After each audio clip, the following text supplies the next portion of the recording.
আসসালামু আলাইকুম রহমতুল্লাহ বাবরকাতুহু। আমি ডাক্তার Kazi Saifuddin Ahmed, Saif homeopathic health centre থেকে বলছি। আজ আমরা আলোচনা করব চিকুনগুনিয়ার চিকিৎসায় কেন আমরা হোমিওপ্যাথি চিকিৎসা গ্রহণ করিব। চলুন মনোযোগ দিয়ে আমরা শুনি। চিকুনগুনিয়া হলো একটি ভাইরাসজনিত রোগ। এর প্রধান লক্ষণগুলো হলো হঠাৎ তীব্র জ্বর চলে আসা, শরীর এবং জয়েন্টগুলো প্রচণ্ড আকারে ব্যথা করা, দুর্বলতা এবং অবসাদ। সাধারণত কনভেনশনাল চিকিৎসা পদ্ধতিতে এর ব্যথানাশক এবং সাময়িক আরাম দেওয়া ছাড়া আর কিছুই তাদের করার থাকে না। কিন্তু হোমিওপ্যাথিতে চিকুনগুনিয়ার ক্ষেত্রে ভিন্নভাবে কাজ করে।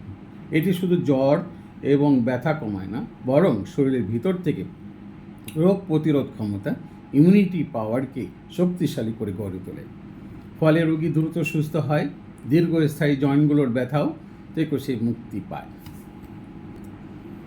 হোমিওপ্যাথিক চিকিৎসা পদ্ধতি হলো একটি নিরাপদ, পার্শ্ব প্রতিক্রিয়াহীন এবং রোগীর লক্ষণ অনুযায়ী নির্দিষ্ট ওষুধ বেছে নেওয়া হয়।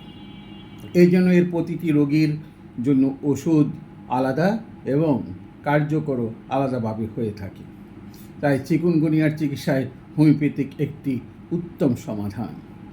আপনারা সুস্থতার জন্য যোগাযোগ করুন সাইফ হোমিওপ্যাথিক হেলথ সেন্টারে। তাদের মোবাইল নাম্বার হলো 01711804 697। সুস্থ থাকুন, পরিবারের সকলকে নিয়ে হোমিওপ্যাথির সাথে থাকুন। দেখা হবে আপনাদের সাথে আগামী পর্বে।